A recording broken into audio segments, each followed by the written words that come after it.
The topic title which was given is somewhat longish, as you've seen. It covers evolution of Indian spirituality, Sri Aurobindo's integral yoga, awakening of inner consciousness. So it's a very broad sweep. But what we will see is that all of this really is one single movement, a single idea. And I'll begin with what has been already the theme of our discussion so far. What makes India unique? When we look back at all of the ancient cultures and civilizations of the whole world, how many do you know? You've read in your school books of Egypt, Greece, Rome. Old, no, not ancient. French is not ancient. Chaldean, perhaps, or some Sumerian, Hebrew, Aztec. Where are they today? Mayans. Where are they today? Do the people living in those spaces even share those values of their ancestors? Is there anything remaining? Let's take Egypt. They don't even know how they built the pyramids. They can't even read their own original language. Where is the culture itself? It's gone. The civilization is no more present. The only civilization, ancient civilization, still alive, still thriving, is India. There is no other. We have gone through all kinds of difficulties. There have been the most extremes of invasions and destructive rules going back 1,000 years. We've been through the most diverse experiments and explorations of civilization, which sometimes seem to be so contradictory that one school of thought is almost as if against another, seemingly. And yet there is a cohesive, pervasive unity holding, upholding, carrying through this whole journey. In our own tradition, we go back in continuity of history, itihasa, but continuity of history at least 10,000 years. At least, and much more in fact, if you go by astronomical evidence. And yet, in Indian textbooks of history, you do not start with India as the most ancient civilization. You start with all those which have died, which are later than India, and which have finished sooner, and we do not speak about India itself. Isn't that strange? And it's intentional. It is intentional. It was designed to uproot us from this very sense of eternity, which is at the very roots of our civilization, which makes it therefore capable of surviving through all these changes. It is an eternal civilization because its dharma, the foundation of it is eternity, sanatana dharma, an eternal foundation of dharma. So when we look at India, we need to go back to where this foundation came. When was it established and what is its essential character? How is it still present, if at all it is present? But if it was not, we wouldn't be alive still as a civilization. And we all traditions, all lineages, all philosophies, all subcultures in this continent trace back to the Veda. Whether it is 5,000 years ago or even 100 years ago, anything which has any value will say, I link back to my inspiration in the Veda. And what is it that we see in the Veda? And of course, your textbooks will say we can't understand it, they're babblings of an early humanity, etc. That's obviously not true. We wouldn't have valued it. The text of the Veda itself has survived through oral transmission without loss for so long. No other text in the whole history of humanity has survived like this. Why did we give it so much importance, even though it appears we don't seem to understand it? None of you have read the Veda, perhaps. Or if you have read it only in translation. Or if you have read it in Sanskrit and a very few, perhaps a few verses. And yet we all trace ourselves back in culture, in civilization, to the Veda, isn't it? So let's look back at what little we know of that past period through our stories. And in the stories you find every time that the kings had to train their youth, the next generation, who will be the princes, princesses to become kings and queens eventually, to train them, to prepare them for life, to rule an entire country. Where did they send them to? To the rishis. To the rishis. To the rishis and the ashrama of the rishi, house of the guru. Literally, the sense of the term ashrama is house of the guru, where you live with the guru and learn from him in life. Today, there's a whole big deal about training which is applied as distinct from theoretical training. But this distinction itself is artificial. Vocational training, we say. But there is no training which is not already vocational and already founded in its theory and all the way to its deepest essence. If you do not live it, it is not learnt. And so they learnt with the rishis. And what did they learn? So again, we look back at our stories. There is the great rishi's son who comes home and declares to his father, I'm master of, and he lists a whole range of skills. Let's look at other stories which, or even on a very practical level, what does a prince to be a future king need to learn? Economics, administration, polity, society, because he needs to understand his people and the trends in social change, isn't it, at the very least? Aspects of sciences and arts at the very least. But a successful art-trained person is not cut off from his sciences, nor a scientist cut off from his arts. In fact, mastery of the arts has a list of 64 arts that you should have mastered, then you're master of the arts. Mastered, not just learnt, not just read about. How many arts do we know? If we are lucky in our childhood, in our education, we were exposed to a little bit of play of some musical instrument or some vocal singing, but it was set aside as not important. And if at all it survives in your life, it's more as a pastime. What is mastery of an art? And mastery of 64, which includes, by the way, not merely hand skills and eye skills, but includes also the art of understanding the language of birds. That could be taught, that was taught, and a master of that art would know, could communicate with nature and beings in nature. And this is separate from all the other training which you have had, which includes also the sciences. And of course, if he's a king, he has to fight, he's a warrior. The martial arts and sciences. Strategy of warfare on the ground level to lead an army, which includes mastery of how to train horses and ride horses and elephants, and all the different kinds of ground-level strategy of warfare. There's an entire book called Samarangana Sutradhara. Sutra, gathering of all the sutras relating to Samara, warfare. And this is dated, there is no controversy, it is dated 7th century AD. Perhaps it is older, we don't know, but it is dated 7th AD. And King Bhoja, in that, describes not only all kinds of strategies and tactics of warfare, but he also describes machines of warfare. Among these is an elephant machine where the warriors are sitting inside what is like a tank and shooting arrows through holes. And the thing rolls into the middle of the battlefield and shoots all around. Tank warfare and strategies around tank warfare are a part of the training, as recently as this. And in that, there are 4 verses which describe flying machines, vimanas, as strategic devices in warfare, instruments of warfare, 7th century AD. And the mechanism by which the vimana is made to fly is described.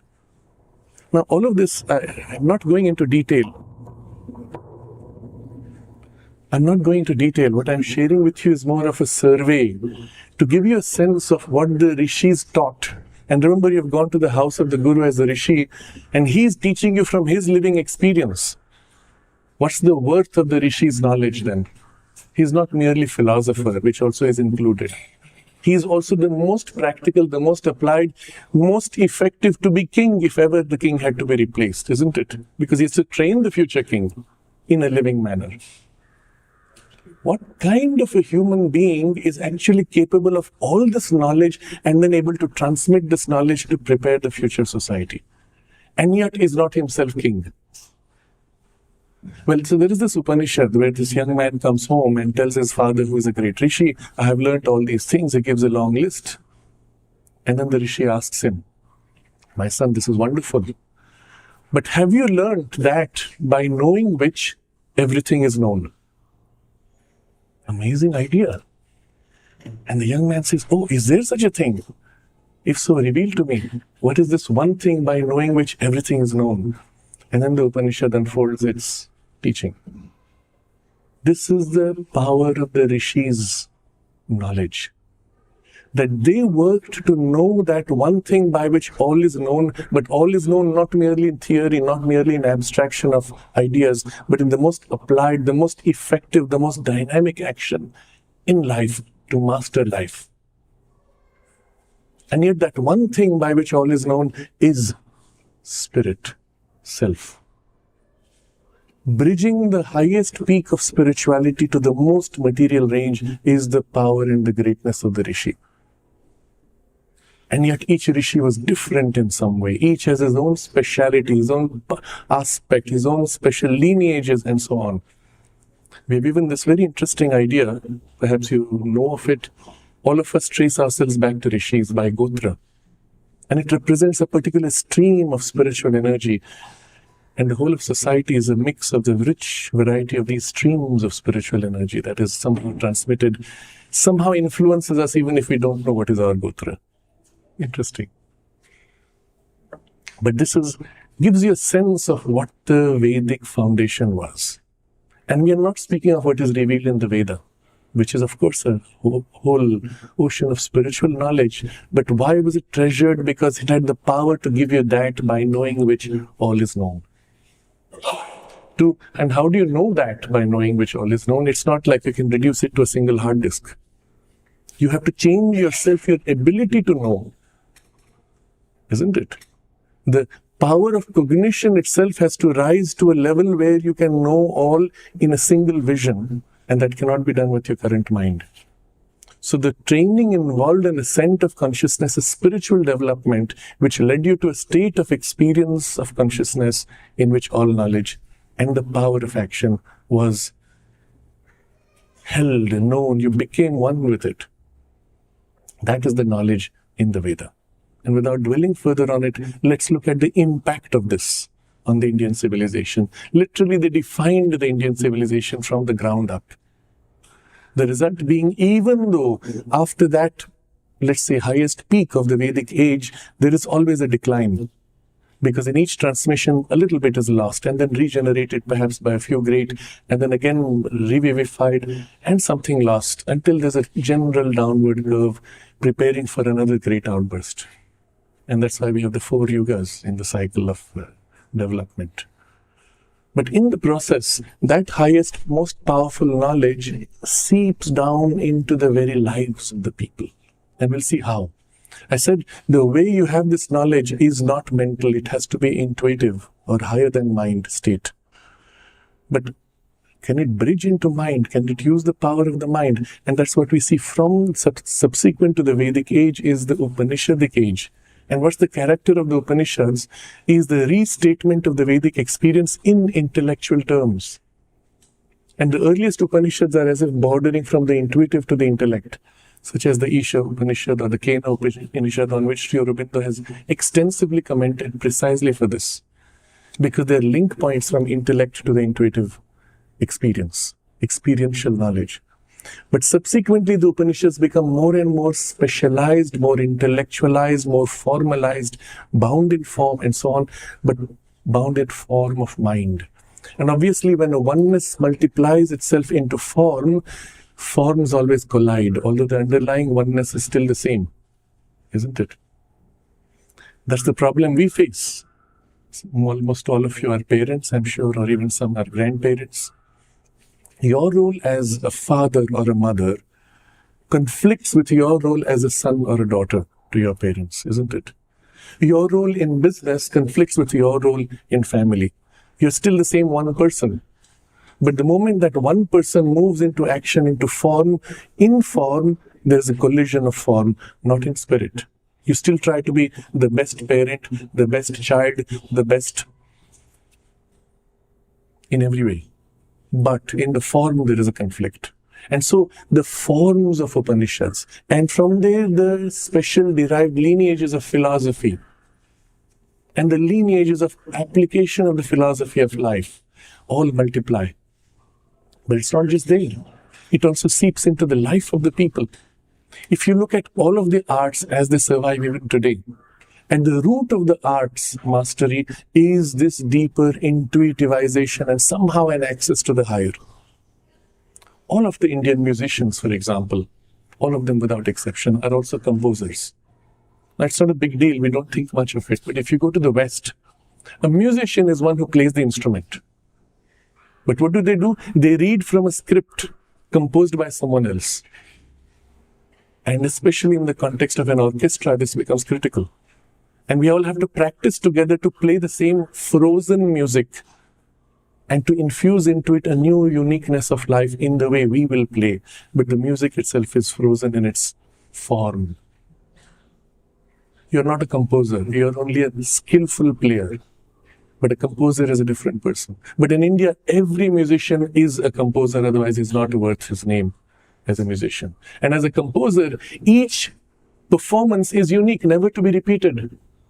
Each derives from a new and fresh inspiration, although within the overall framework of a raga or whatever tala. Interesting. So the training of the musician essentially involves building your consciousness, lifting it to an intuitive poise, at least an access to the intuition.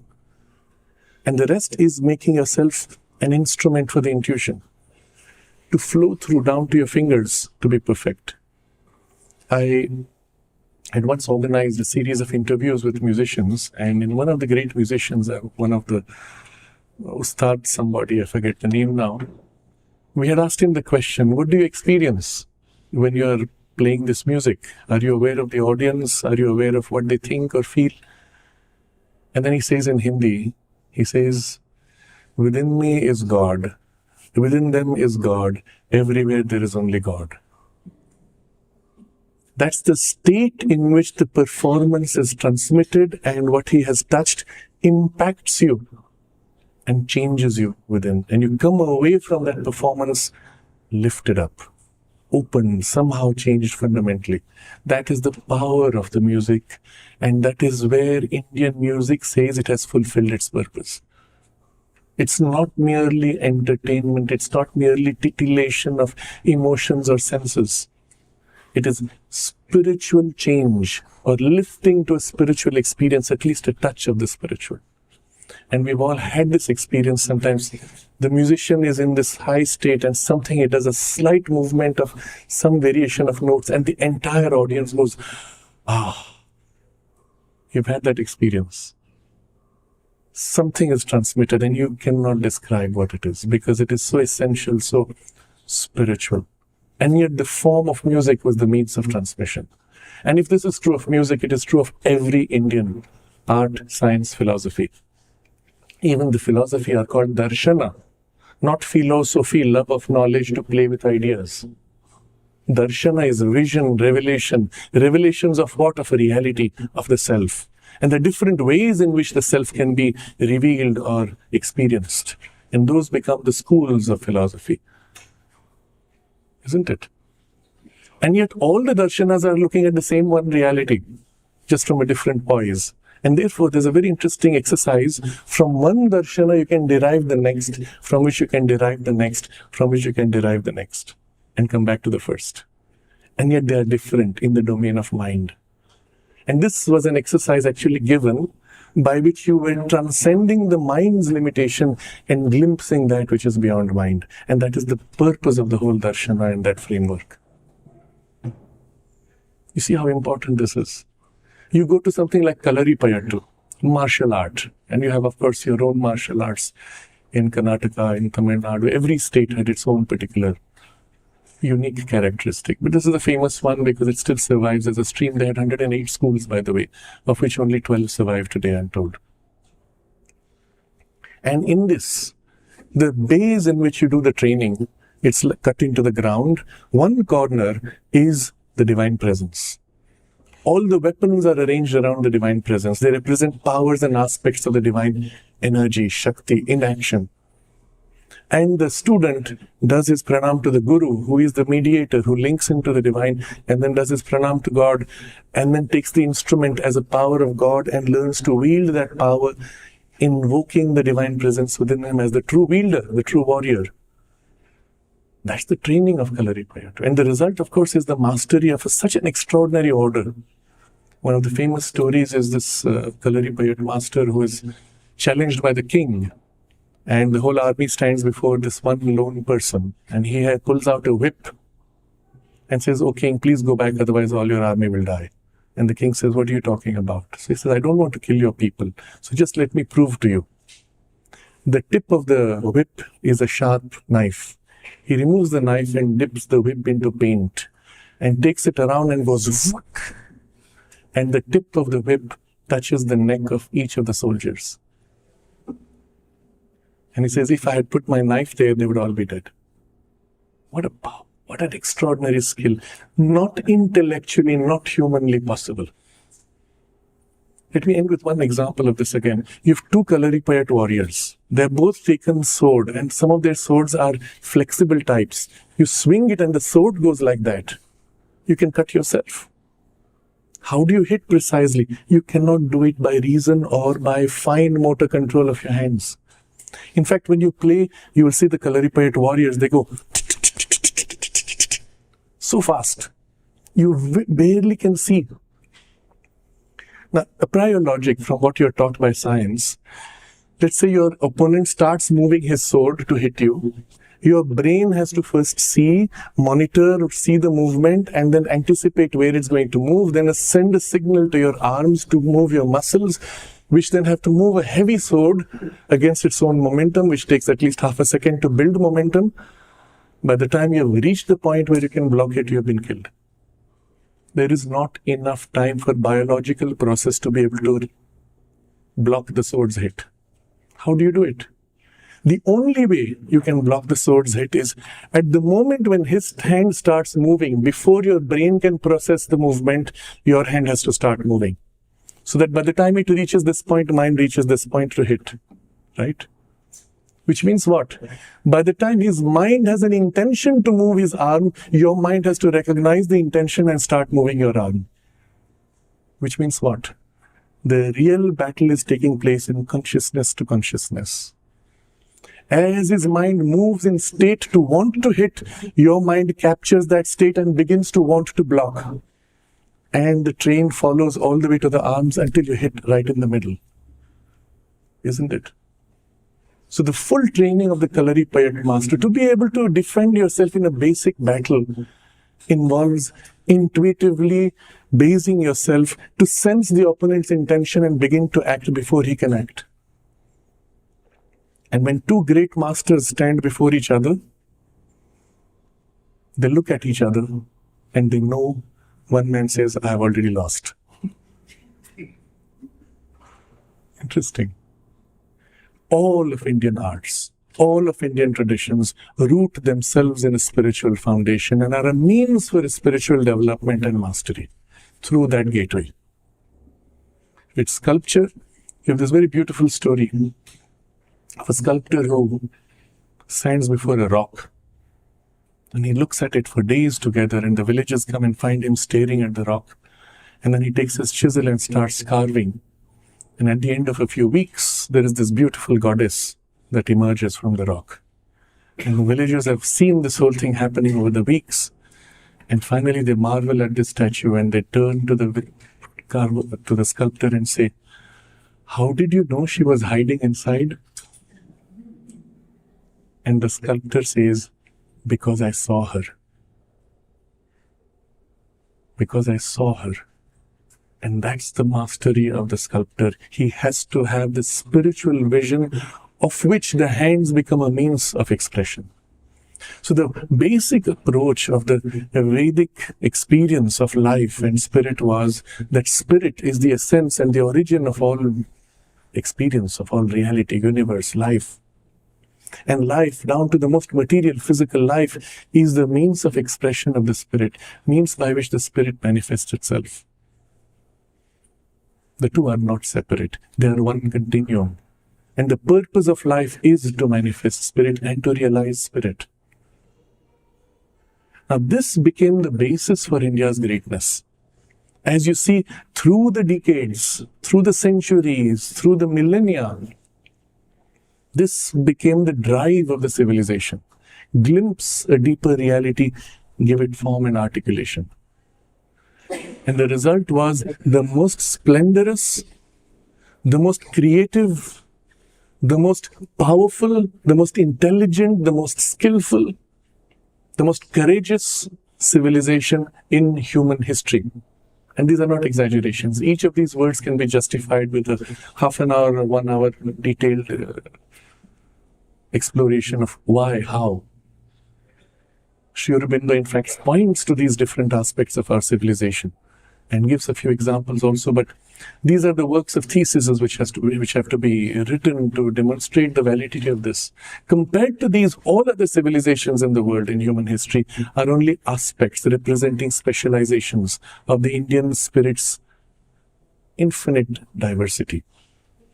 And because this underlying oneness is so strong, it could continue the most diverse explorations and not enter into any serious collision. Even in the lineages of darshanas, as recently as a few hundred years ago, while they still quarreled against each other, they all recognized these are darshanas and aspects of the self.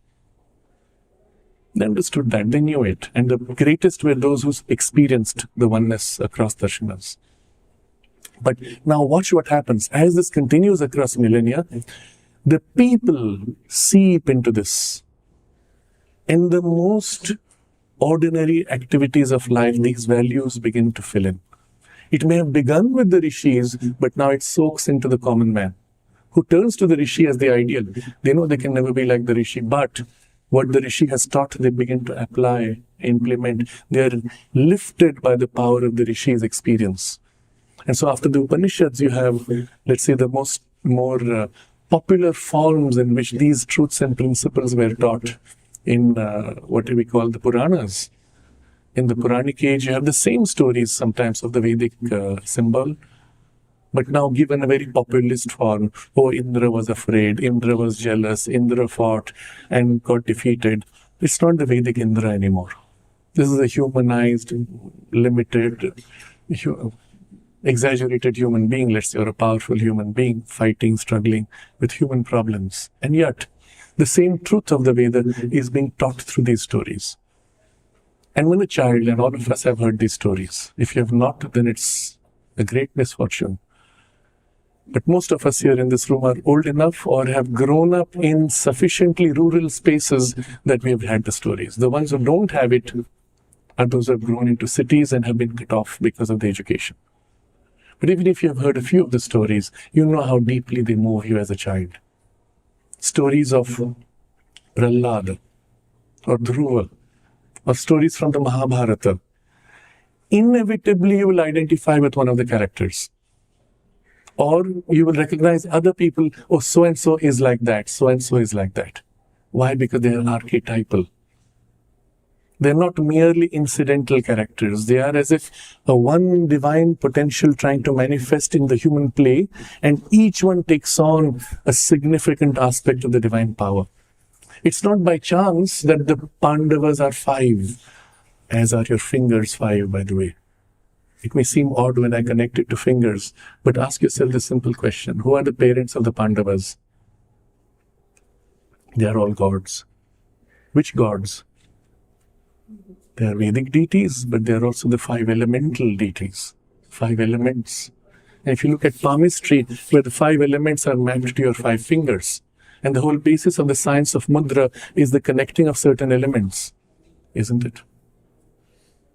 5 Pandavas, 5 fingers, not by chance. It is the 5 elements which are the common feature. They are as if embodiments of the 5 elements. And Bhima is Pavanaputra. He has the vitality, the life force of Pavana, life energy, and can draw as if infinitely on life energy. He is the most powerful, you see. And so in this way, we find even historical events which are celebrated are not casual events, because we see behind the divinity working, playing out through human roles, a greater evolutionary struggle. And because these are archetypal, even if you don't understand with the surface mind, as you hear the stories, you imbibe the truth of it, and something inside you feels, lives, and is formed by it. Sri Aurobindo makes this extraordinary observation. He says that if you have not read the Mahabharata, you cannot really understand Indian culture. Why? Because it's one of those very defining events which has shaped the form even of modern Indian culture. To this day, when there's a great war, we will speak of, oh, they have their great, what's the name of the Ranabhumi? Kurukshetra going on there. Why? Because it's a part of our life. That's why when on television they began to broadcast a Ramayana or Mahabharata, you saw the whole country came to a standstill to watch that, to share in something which resonates so deeply that all else is forgotten. And there is your evidence that we are still a spiritual civilization. Even and in spite of all the educational efforts and all the invasions which tried to obliterate the spiritual foundation, even though you've never read the Veda, or perhaps the Upanishad, or even the Bhagavad Gita, still that spirituality is within you. That was a very interesting lecture I had attended maybe now 20 years ago. General B.C. Joshi, he had visited the Sri Aurobindo ashram, and there he said, he shared this, he said in some interview with national TV, he had said to them, I believe that in the very genes of every Indian is spirituality. Now this is a man, he said, and he himself said this, I have to fight the most extreme battles, where each of my soldiers, and whatever 3 million or 4 million soldiers, is willing to give up his life for the nation, as I am I. And what is it that I see in my people? And he says this spirituality in the very genes of the people. I do not think you will find any other army in the world today where the head of the army declares that in the genes of my soldiers is spirituality. And there's something very fundamentally different in even our soldiers. As you know, even in the very practical way, you know, when all these countries send their soldiers to the UN peacekeeping forces and such things, always the Indian soldiers are celebrated by the people that they have served. All others come back with stories of rape and abuse and all kinds of stories of misuse of the power of the soldiers. Indian soldiers are garlanded and always revered when they leave after a peacekeeping mission. There's something different. And although none of them may have read the Mahabharata or the Ramayana or the Veda, why is this so important? Why am I insisting on it? Because of the very nature of this whole movement of the Rishis' inspiration, which has seeped down into the very fabric of our society, down to our genes that you cannot erase. You can cover up though. You can put a layer of paint, which is what the Europeanization of India really did. And because there was a truth to it, and the truth was somewhere along the way, there was a problem. We turned away from the Vedic spirituality, and we needed the collision with European values to bring us back to the correction. And when did this happen, and why? This is important to understand because it is at the very core of the current crisis in India.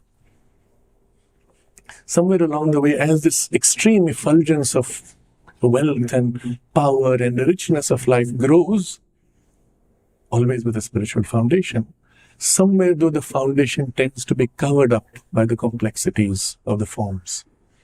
And then comes a corrective force that says, wait, don't get lost. Recover your foundations, because that's the nature of the civilization. It does not want to lose the spirit. And what we see in the attempt to recover that foundation, and it started with Buddhism, comes this attempt to find the divine but separate from life. And why? Because what the Buddha was looking for was the shortest solution to the problem of suffering. Unlike the Vedantic solution, which is not the shortest. He wanted the shortest way, and the shortest way is not through the evolutionary process, but by bypassing evolution to get out of it. And which is a valid, also legitimate experience. And Sri Aurobindo points out to this and other such forms of spirituality as representing the courageous exploration of the Indian civilization. Even in spirituality, what are all the different ways of experiencing the divine?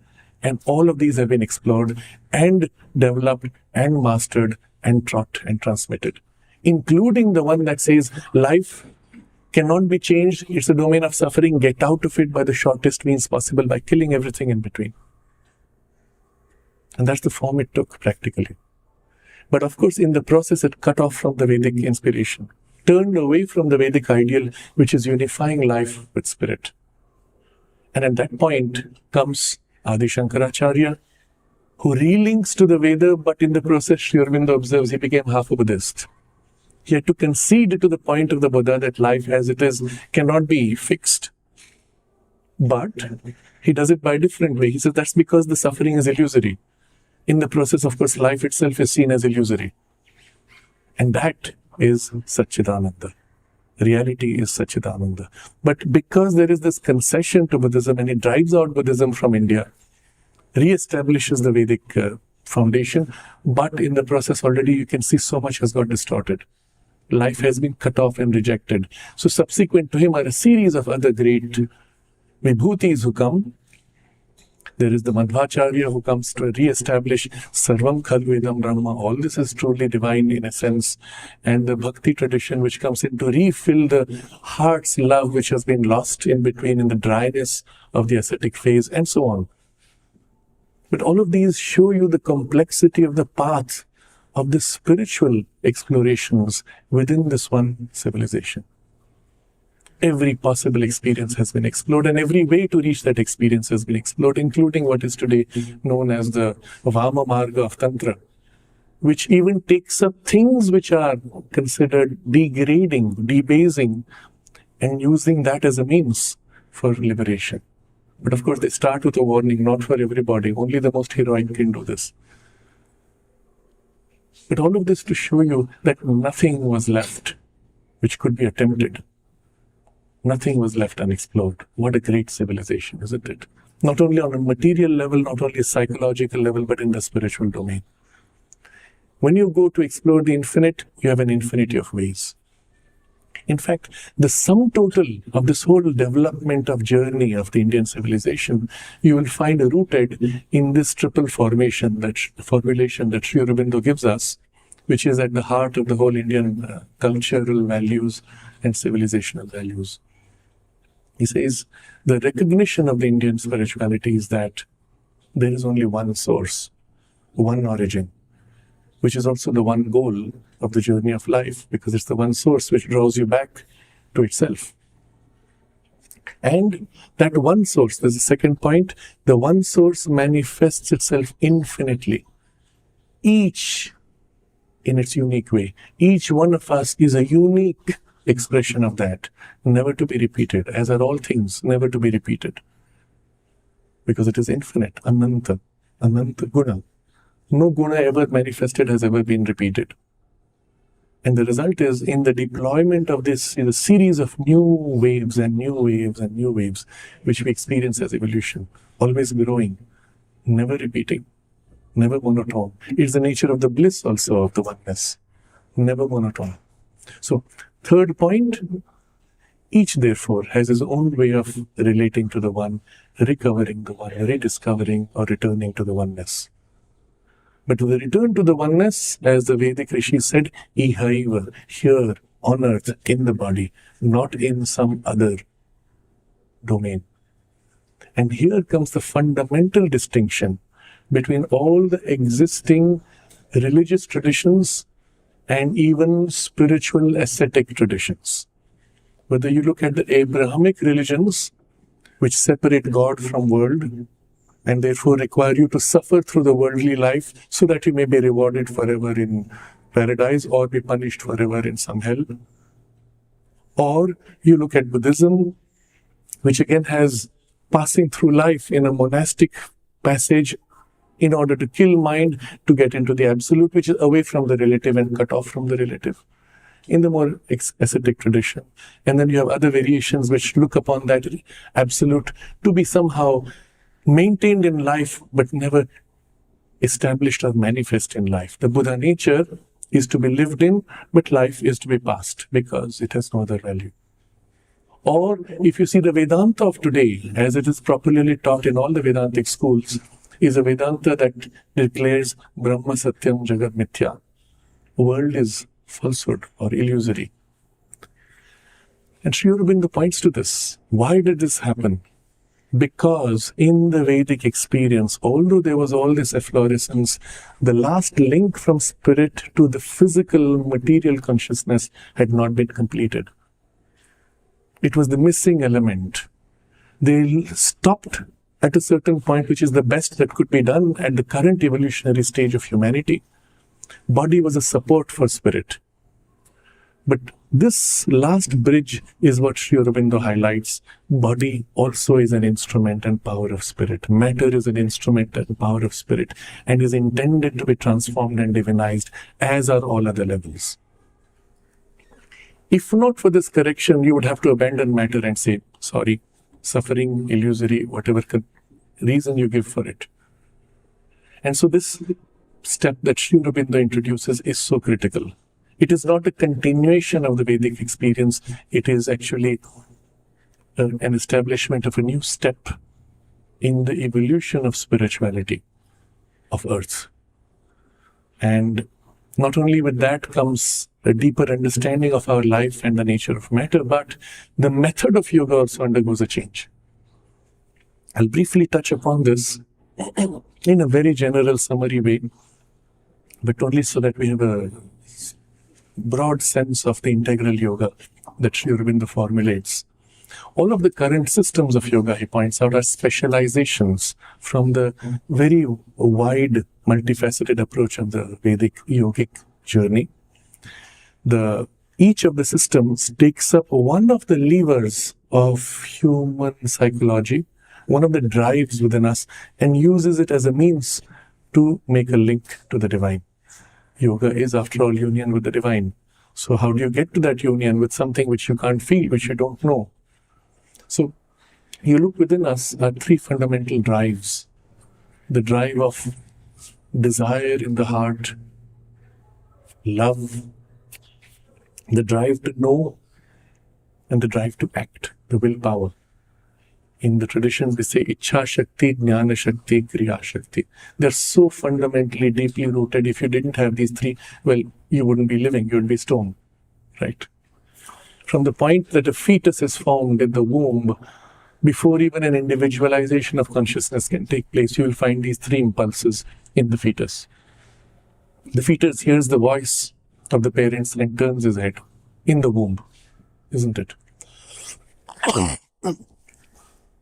So these three drives are turned upward to their source because they are in their origin drives of the divine impulse within us to make us grow. So the heart is turned in love towards the divine. The willpower is turned in consecrated action. You consecrate all the works you do.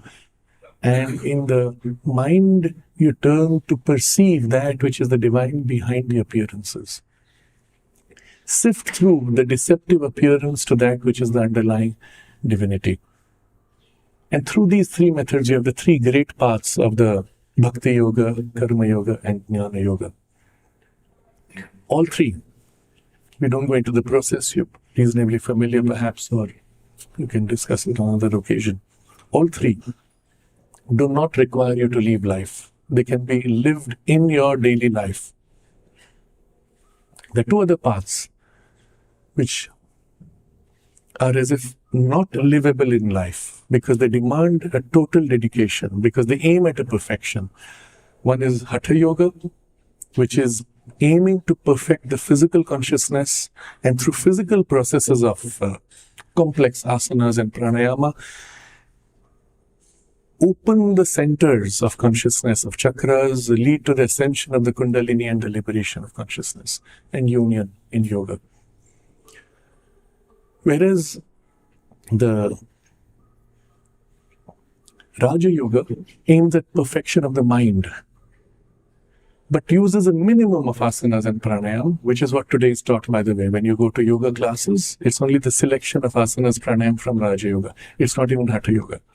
Those are generally taught. They are used as a base by which the consciousness is sufficiently disentangled from the body so that it can enter in concentration by an inward meditative process to unite with the divine in samadhi. All five, you will see, fundamentally do not require you to abandon life. That is, they can be practiced in the body. They're meant to experience and realize the divine in the body. But these last two cannot be practiced in conventional life because they require too much dedication.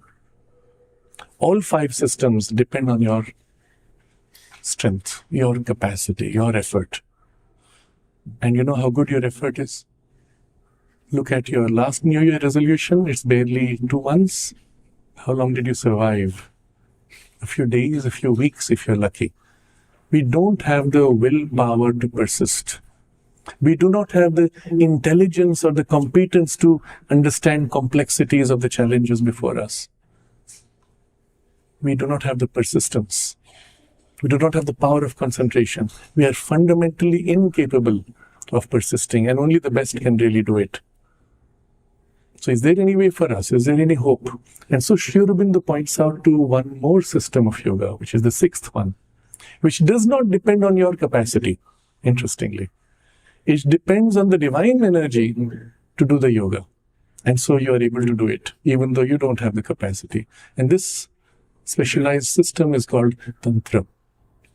Tantra, not in the Western use of the word, which is Kama Sutra, and that has nothing to do with Tantra. Tantra, as it is used in the Indian system as worship of the Divine Mother. As you know, people who do worship of the Sri Yantra is a tantric system, the worship of the Divine Mother. How is this different? After all, you're worshipping the divine. There's a fundamental difference. The divine that you aim to realize is a consciousness in its very essence beyond form. How do you get to something beyond form? Through form processes. You can't. Any process in form will only bind you in form, isn't it? So, Shakti is not the divine consciousness beyond form. It is the power of the divine consciousness as it moves to manifest in form. So, I describe this in a very beautiful way. In the Kashmir Shaivism, the description is put like this.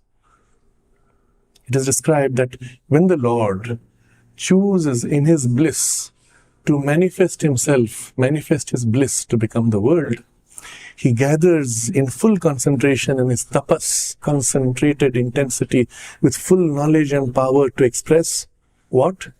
Infinite potential, infinitely diverse, into infinite space and infinite time, okay? So he's gathered, ready to burst out into this manifestation. And as he moves to manifest, with the full power of his force to manifest, he stops at the last point before the consciousness begins to disintegrate or divide itself. He stops because if he goes further, he will lose his oneness. He will lose his freedom, and he cannot do that. But because he stops, the movement doesn't stop. The movement of his energy surges through and continues. This is a beautiful description. You see, you come with full force, whoom, and then you stop, but the force continues. And that is the divine Shakti. It is she who is the expression of his wisdom and knowledge and power and bliss, but now moving to express it all into form. And she pours out to become the whole universe, makes it out of what? Herself. Her energy becomes universe, becomes this body which is yours, fills everything. And that's why we call her Divine Mother. Because like a mother, she gives birth out of her own body to the universe. Like a mother, she holds the whole universe in her arms. She fills everything and is inside everything, sustaining from within with, like a mother, her love. So in the very core of every single subatomic particle is her love. And that's why subatomic particles are attracted. That's why they come together to join to form atoms and molecules and cells and bodies. And that's why as human bodies, we are attracted to get to know each other and come together in societies and so on. Because it is her love secret within that draws everything back towards oneness. but now through form, in universe, in appearance of separateness. It is her will, or the divine will, working as her energy that is making all this happen, that builds your whole body. And to cut the story short, what has made you what you are today? Did you somehow sit down and develop your intelligence? Did you somehow develop your body and muscular tissue? Do you even know what's happening inside? Did you digest your food? Nothing you did was yours. She did it in you, isn't it? And so comes the profound recognition that the prime driver of our evolution so far was that divine Shakti. She brought us to where we are, to the point where we are conscious that we are seeking that. And so who's the most powerfully effective to take us to our goal? Not us, she. If we can put ourselves in her hands, she can do. She can complete what she has begun, with one difference. While earlier the drive of her evolution was against the enormous resistance and inertia of matter. And so 1,000,000 years to make one small step of evolution. Now when we are conscious, we can say, Divine Mother, here I am. I give myself to you, lift me. And now she can do the same thing in a single year, what would take 1,000,000 years normally. And I'm not exaggerating. Swami Vivekananda, I believe, says the yoga is the reduction of 1,000 years of evolution into a single lifetime or a single year. But that is conscious, accelerated evolution is conscious yoga. Now, Sri Aurobindo makes a very interesting observation. He says all that she has been doing so far was still yoga, but it was the unconscious yoga of nature. So we have to make an important distinction here. The divine Shakti in her free operation, we call higher nature, and the working of the Shakti inside matter, where she is almost mechanical and automatic and semi-conscious or subconscious, we call lower nature, Prakriti. And that is Para Prakriti or Shakti. If you put yourself in the hands of Prakriti, there is the slow evolution. If you put yourself in the hands of the liberated divine energy, the divine Shakti, there is the accelerated evolution. Of course, you can do it with your energy, with your own strength. It'll take a while. There's this very beautiful story of Narada, who comes on earth, and he is now wandering around, and as you know, he sings, brings message from the divine. So he comes to this great yogi who has been doing intense tapas, and he's been doing all the concentrated practices. Maybe he is a Hatha yogi and very strong effort, concentration. He's been at it for 40 years. And the yogi asks, "Oh Narada, tell me, when will I attain to the divine?" Narada looks at him and says, "Another 3 lives. And the yogi says, "My God, 40 years I have suffered. And 3 more lives. What a waste of my energy and time." And he is disappointed. More suffering, 3 more lives. Narada goes to the next. This fellow is a bhakta. He's singing the names of God. He's saying, "Oh, my beloved, where are you?" And then he sees Narada and says, "When will I reach my beloved?" Narada says, "Why, for you, it is going to be another 100 lives. Then the bhakta says, "Are you sure? You promise 100 lives?" Narada says, "Yes, promise." And the devotee bursts out in song and says, "Oh, in 100 lives I will meet you, my beloved. In 100 lives I will meet you." And in that moment he finds his emergence in the divine. He realizes the divine. In that bhakti of self-giving, in love.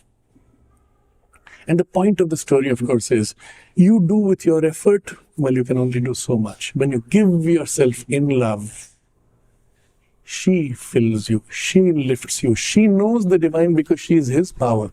She is himself as power. And she lifts you and takes you to him.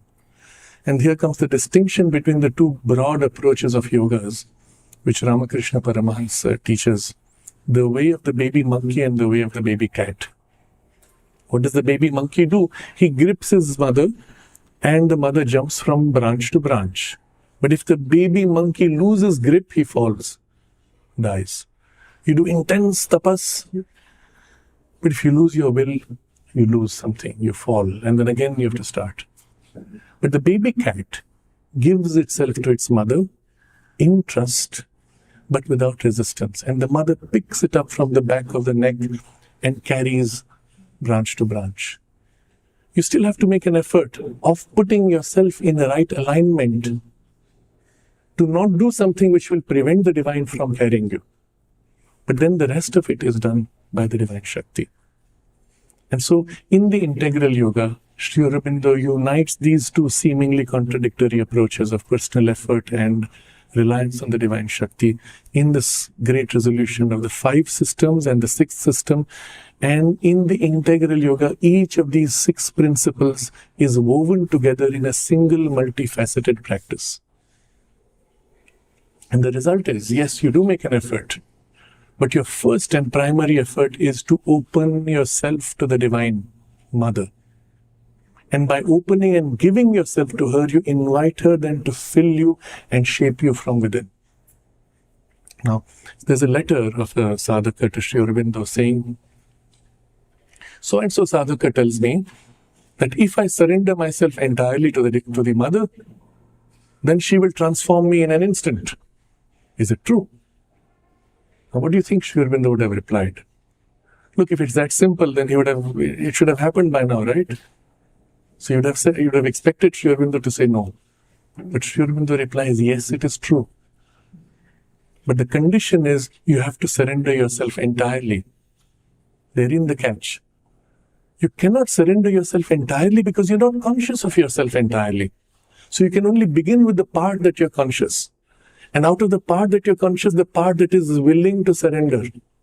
Well, start with that. And in the very act of surrendering, opening that part and giving yourself, she fills that part. And from within that part penetrates into other parts. Makes them conscious, makes them plastic, makes them willing to surrender. And so assists the further opening and surrender, which allows a further descent and so on. So the process may take time, but the primary driver is her energy, her willpower, her effort, her intelligence, which is infinitely multifaceted. And whatever your limitation, she does not depend on your limitation and can do what you cannot. And so the nature of the integral yoga is fundamentally different from the ascetic yogas. And I want to point out another important difference. That is, in the ascetic yogas, the method was to get out of this, to get into that transcendent, absolute, higher, divine consciousness, beyond form. But for that, everything which is in form, everything which makes my body, my desires, my emotions, my mind, everything is a limitation and a trap, isn't it? So the primary processes of the ascetic way, kill your desires, kill your instincts, kill your mind. And the whole practice, such as Vipassana, is really making a first step of separation from mind to complete the killing of mind eventually. The first step of separation is common to all systems of yoga.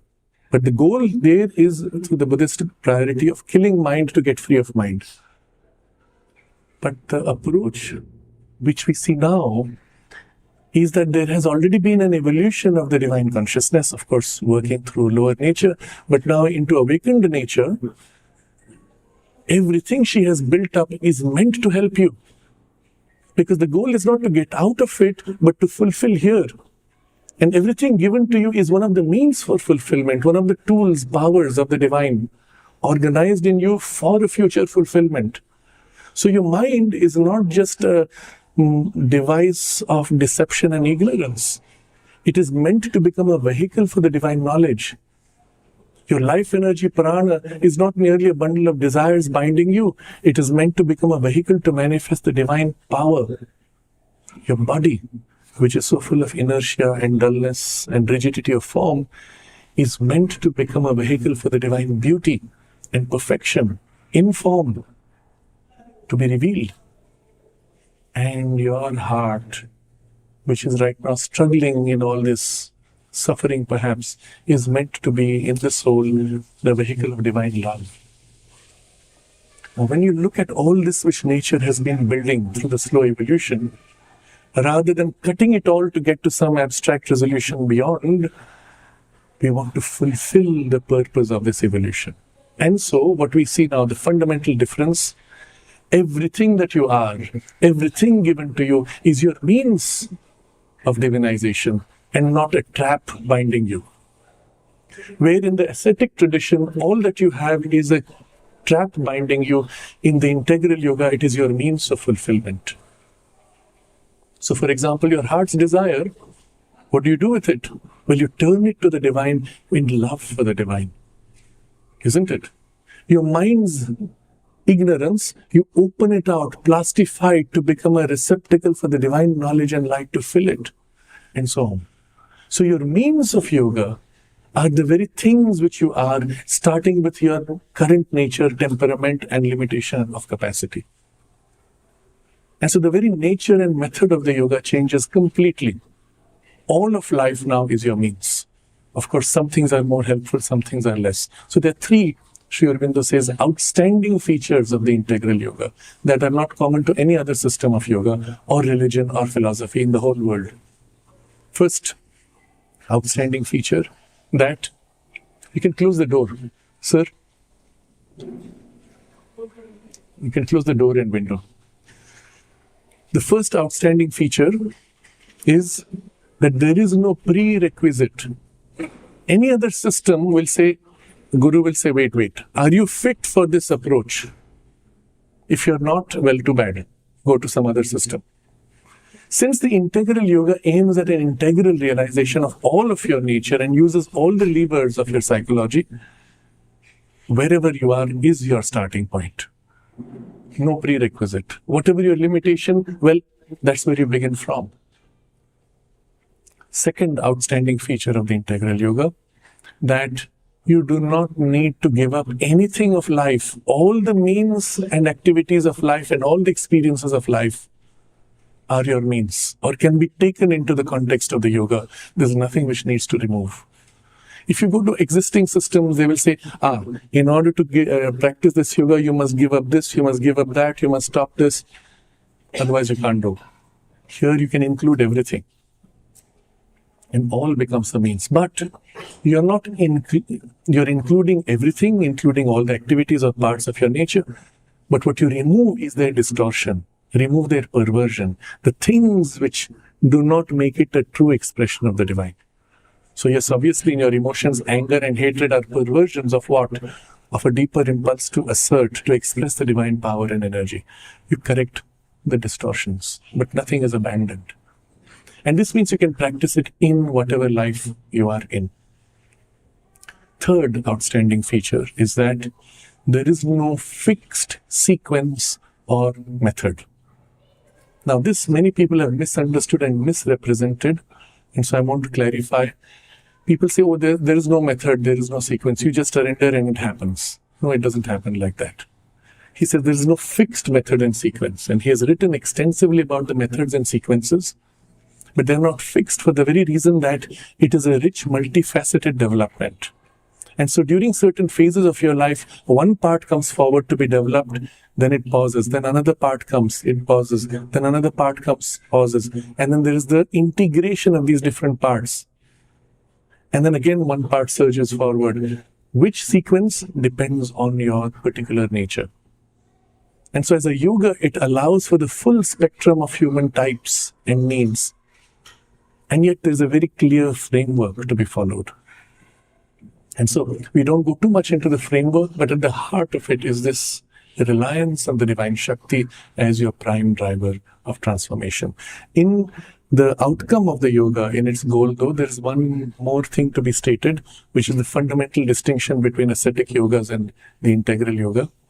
In the ascetic yogas, the goal is liberation of your consciousness. I am trapped in ignorance. I will be liberated into the divine consciousness. What happens to my body? What happens to my mind? What happens to my life force? Well, they remain what they are. They remain trapped in ignorance. I withdraw, basically. But in the integral yoga, and especially now you recognize the power of the Shakti working, not only consciousness is liberated, but your nature is liberated. Your body, your life force, your mind, which is formed by nature, is also bound in ignorance. That also must recover its divinity.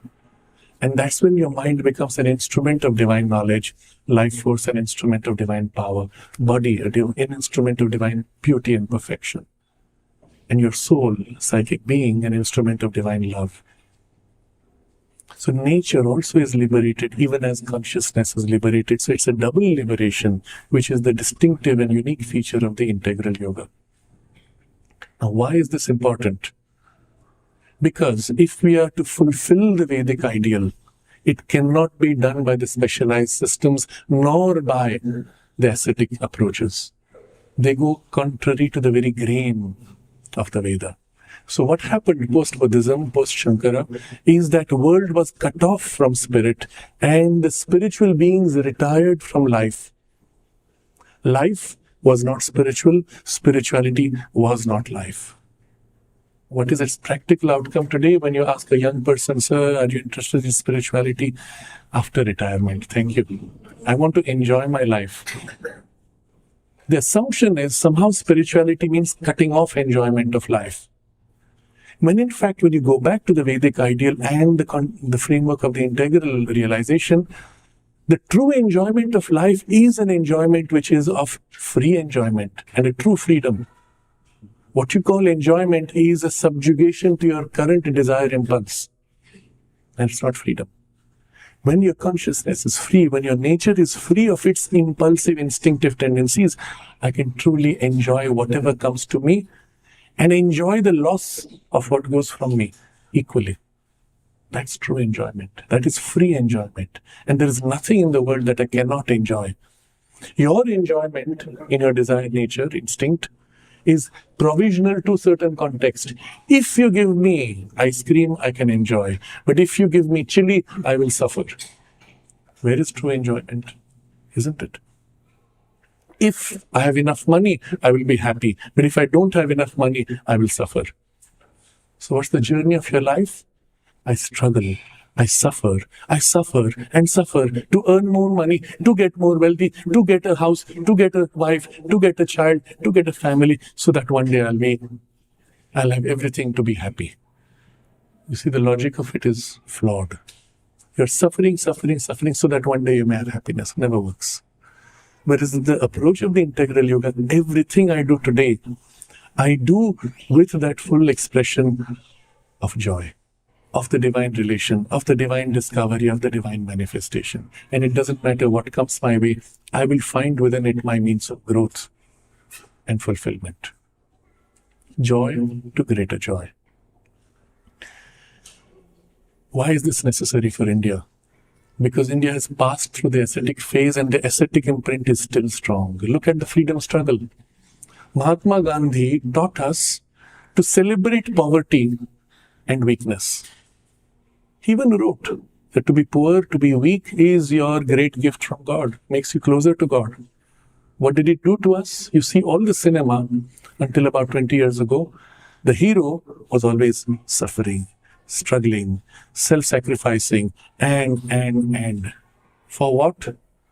And the rich man, the one who was enjoying himself, crook, thief. So all the cinema was these stories of self-sacrifice and suffering. And you look at that and say, I don't want that. Yeah, let those great people do it. I can't do it. I want to enjoy. And what you see is somewhere about 20 years ago, the cinema burst through that and suddenly began to have indulgence, which is the other extreme. I want to indulge and satisfy my desires. Where does it go? Of course, that fails also. What is the right way of enjoyment? And that correction can only come from this deeper understanding where spirituality embraces life in order to transform it. This is India's spirituality from the Vedas. It was lost in between. The result was the civilization became weak because the greatest minds withdrew from life, the greatest strength withdrew from life. And the great ideal of the king was now withdrawal. Whereas earlier what you saw as the ideal was Janaka, who as the spiritual master was equally master of king, as king and emperor, as Rama, as Shri Krishna. But what you see later is the king says, I am fed up, I am withdrawing. There's a very beautiful story. You know, the Somnath temple was destroyed 18 times. Each time they rebuilt it. So this is a very beautiful story. It is written in form of a fiction of a king who is then ruling, and the invaders come to destroy Somnath. So he goes to Somnath to defend it. Of course, it is invaded, destroyed. He comes home and he sees his queen packing her bags to leave. So he asks, "Why are you leaving?" She says, "You failed as a king." "What? How can you say that? I went to defend." She said, "How did you defend?" He said, "I sat with the priests and prayed to Shiva to come and save his temple."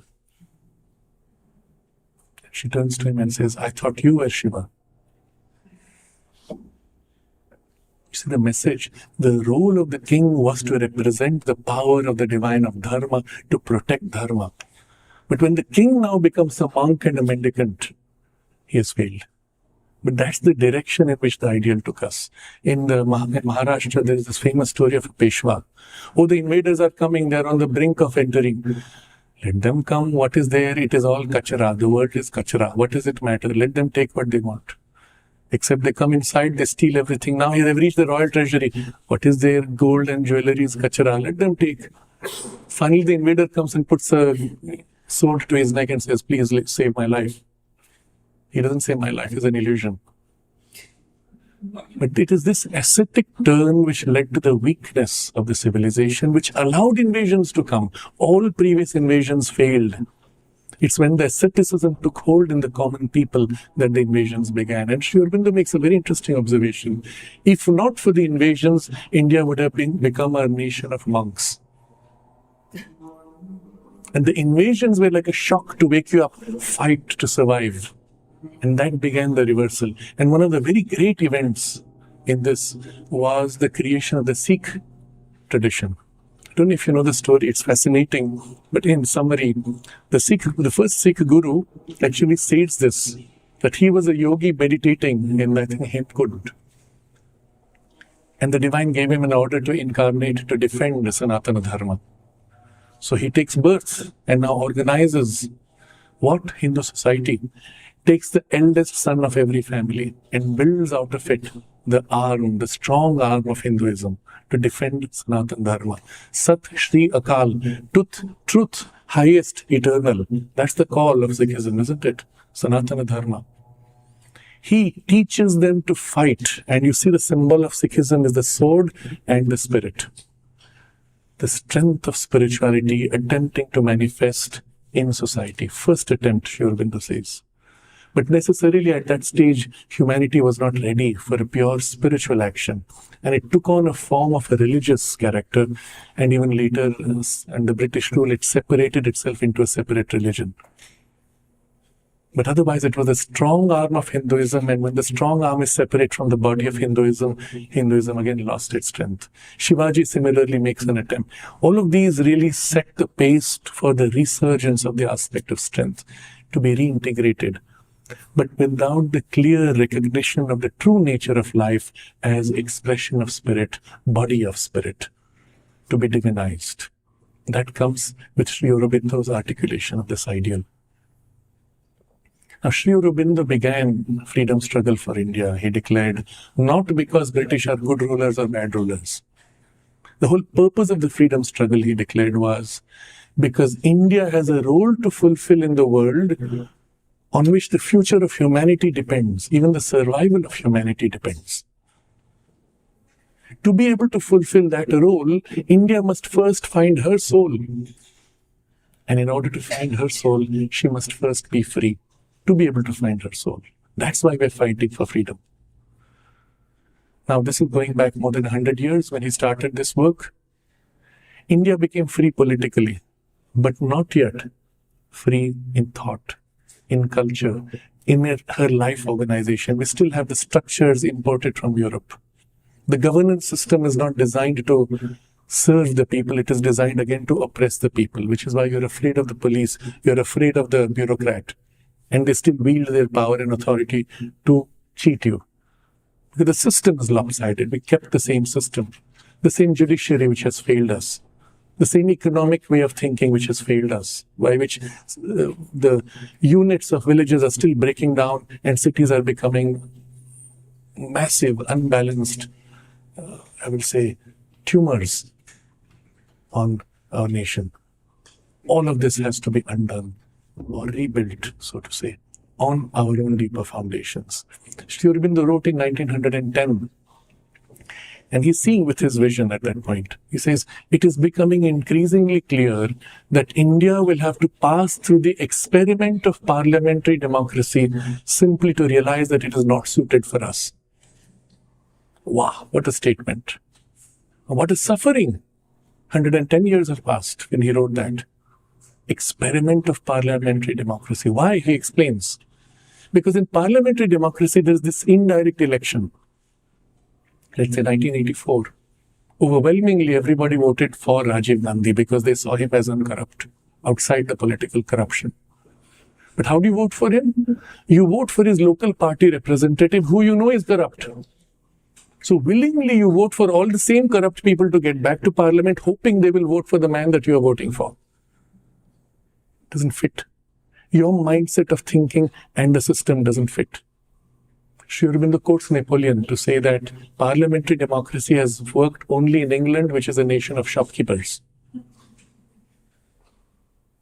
But for India, we need a presidential model where we vote for one person we trust, who then, independent of party affiliation, can select his best team to do what is best for India. And then at the grassroots, again, we have a system of governance which is so disconnected from the people. So if you have your gutter which is blocked, you have to go down up 3 levels of the chain to a person who's too busy to meet you so that he can give an order. So there's a story, and it was taking little time, but it's amusing. There's a story of, in Assam, in a local school, there was an electrical short circuit and it caught fire. So the watchman rushed to inform the principal informed the trustee informed the local tahsildar, who informed this, and it went all the way to Delhi. Finally, it came to the desk of Prime Minister. Prime Minister gave an order, put out the fire, and it went down the chain. By the time it reached, 5 years had passed. But that's the reality. For local problems and local solutions with the people living right next to you is the only way. A panchayat framework at the grassroots. So presidential model at the top, panchayat framework at the grassroots, and Sri Aurobindo says some mechanism to link the two, and he says it doesn't matter how, as long as it is a product of the Indian genius suitable for the Indian need. Very simple. Will we come to that? Inevitably. A broken system cannot last. When will it happen? Depends on us. We can continue to suffer, or we can wake up and say, no, we have to change. But this change must begin by this deeper recognition of who we are and what is the ideal of our civilization, which, as we've seen, we still live even if we have not read anything. If you turn deeper within your heart and feel what is right, the power of the Dharma, the teaching of the Veda is already seated within you to lead you to do the right thing. The true Veda is not that which is written in the book, it is the divine revelation within your heart, isn't it? And this is the only civilization which says this. No other says this. And this is the only civilization which has lived it for at least 10,000 years. And so you have it, even if you have done nothing for it. What's the step forward now?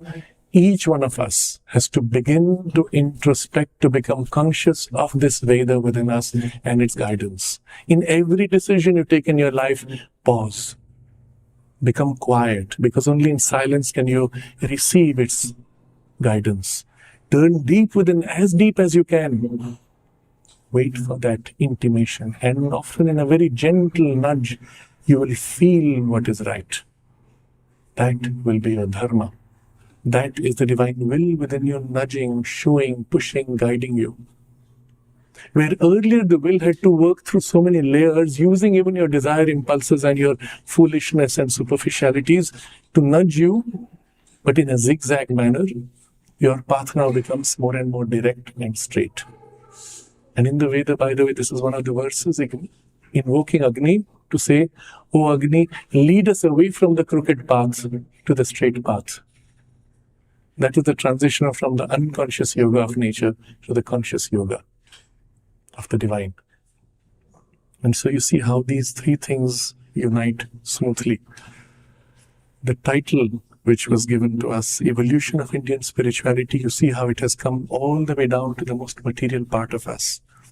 Sri Aurobindo's integral yoga, which draws all the different threads of specialized systems to form a unified, integrated, practical practice available to each one of us to accelerate this evolution a millionfold.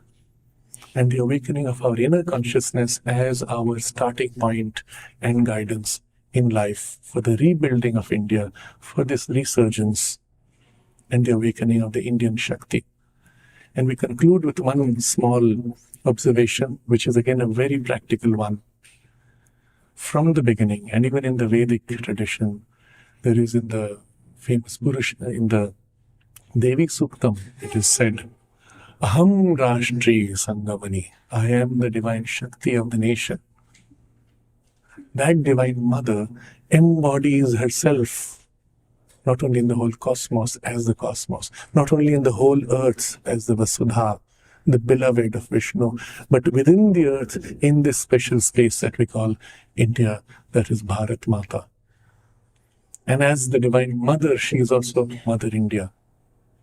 And the most practical way you can serve her in your form of life is to serve Mother India. But she is not only Mother India outside, she is equally Divine Mother within us. And Sri Aurobindo says there are two great mantras given for India's freedom. The first mantra is Vande Mataram, of which Rishi Bankim Chandra was the Rishi. The second mantra, he says, is still held back to be revealed later because India is not yet ready. That mantra, I'm told, he pointed out later, was from the Bhagavad Gita. Sarva dharman parityajya mamekam sharanam praja. Abandon all superficial and secondary and tertiary dharmas to stay immersed in me. That is the highest dharma. But we are not yet ready for that, but that's the direction of our sadhana. But the first step, when Vande Mataram, and in that famous song, mantra which is given, which brought India to freedom, you know what happened after the freedom struggle? We abandoned the mantra which brought us to freedom and we replaced it by what is today called the national anthem, which was the song written by Rabindranath Tagore in praise of King George V when he came to survey the lands of India which were his property. It was sung to him. And when it says, all of India rising, Bharata Bhagya Vidata. Bharata Bhagya Vidata, one who gives the Bhagya to Bharat is King George V. The whole country wakes up singing your name is King George V. Of course, Rabindranath Tagore said, I wrote it thinking of God, but it was used for that symbolically. To make that the national anthem was the most ridiculous error. And it has nothing of Bharat Mata in it. It's only in praise of some head, some leader. Whereas Vande Mataram is your consecration to Mother India. And look at what the mantra teaches you. Bahute tubima Shakti, in the arms you are the power. Hridaye tubima Bhakti, in my heart you are my love and devotion. You are knowledge within me, Tvamhi Vidya. And Tumari Pratima Gauri Mandire Mandire. Your image I represent, I establish in temple and temple. Which is the temple he's talking about? Our hearts. The unworshipped God within that Sri Aurobindo speaks of. Instead of worshipping the external forms, within us is Bharat Mata. It is your form that we embody here. Your strength is in our arms, your wisdom in our minds, your love in our hearts. Think about it in this way. And when you invoke the Divine Mother to fill your intelligence and your arms and your heart, she is already within you. She is activated by that act of conscious self-giving and surrender. And the result will be your intelligence will grow in light. Your strength will grow in power. Your heart will grow in love. Because she is already within you. And that movement of self-giving is the mantra for your growth. And all work you do, even if you're working in a business, even if you are doing a job which for you is the most menial or simple, do it as a consecration for Mother India. And it's a very powerful message Sri Aurobindo gave to the students of Baroda College. He said, you are ready to enter life.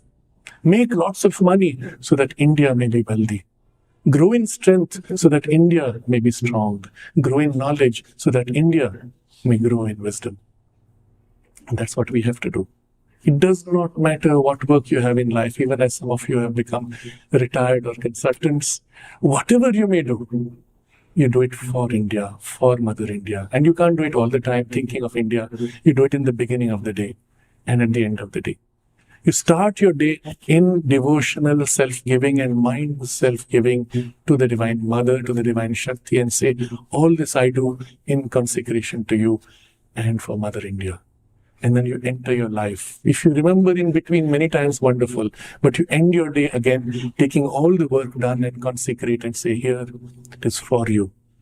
And if you set these 2 points of reference through the day, bit by bit, you'll feel the guidance of the divine intelligence and the divine strength lifting you from inside, changing you, transforming you, accelerating your sadhana and your transformation of consciousness and nature. And this is the most practical way we can dedicate ourselves to the awakening of India. Namaste.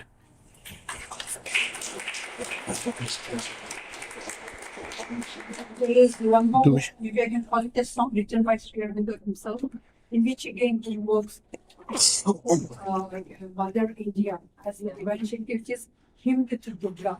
Tomorrow, which is Durga's Stotra, which is very beautiful, which tells us what it is to be a true Indian. We'll start tomorrow with that stotra. Do we have time for questions or we close? Yes, no. Even Okay. if for 5 minutes, we have other sessions. So in at least 5 minutes, if somebody has some questions, please.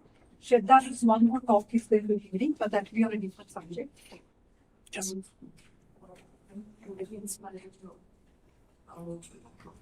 One question is India defined by our borders? Sorry? Is India defined by our borders? Is India defined by our bodies? I would say our borders. Is India defined by our borders? So I will again quote from General Joshi, the same person who spoke of spirituality. So in his lecture in the ashram school, one of our students asked him, when will Pakistan reunite with India? And General Joshi said, from a spiritual point of view, the territory that is Pakistan is already a part of India. And of course, he got a standing applause. But it's an important point.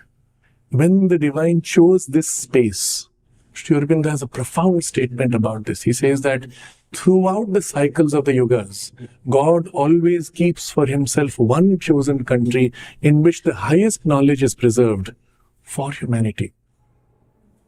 And that country, at least in this Chatur Yuga, is India. And that's why it is here that you have all the great avatars and the great vibhutis and the great saints. You go to other countries in Europe. In each of those countries, you have 2 or 3 national saints in history. In India, every state has innumerable saints at every time in history. Why? Because there's a special concentration to preserve and hold that knowledge, even during the most dark period of the Kali.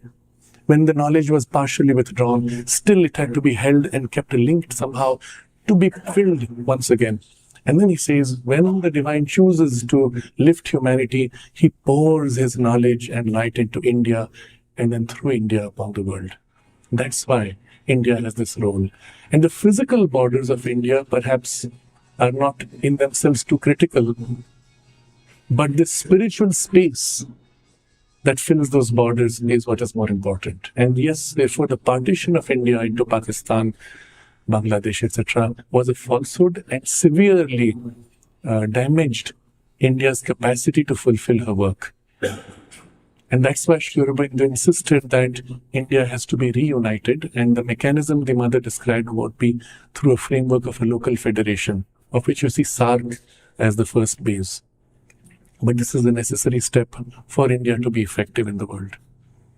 The body, if you cut off an arm, the arm does not become a body, but the body loses an instrument of action. So if you look at the map of India, we don't have it here, but you will see the United map. Is it somewhere here in the complex? Do you have the United map? Well, you've all seen it perhaps, but it will be worth it if you take a look of the United map of India, which is including all the SAARC countries, and the one which Mother drew personally in the playground map after India's partition.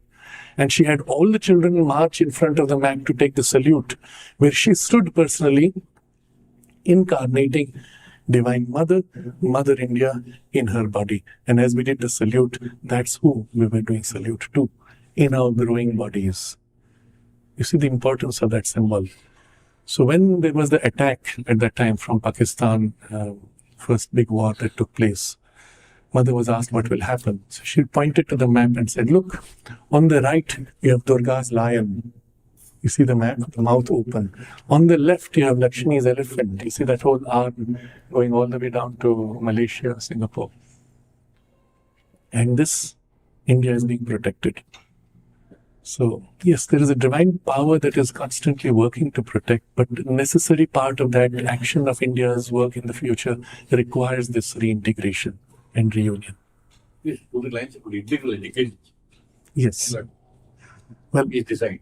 Yes, the framework of integral education I will touch upon in the evening session, where we will look at a broader picture of India's role in the world. But it will go back to this. Can an educational framework be formulated which allows for this civilizational values to be the prime driver of your educational objectives and methodology? For unification. Yes.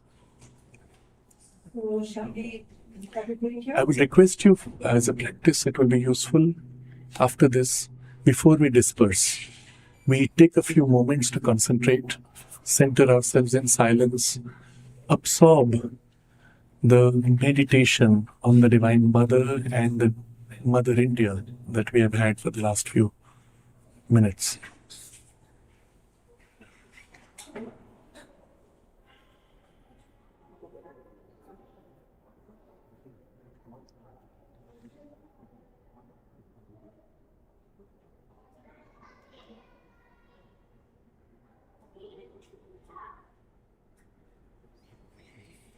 Vande Mataram.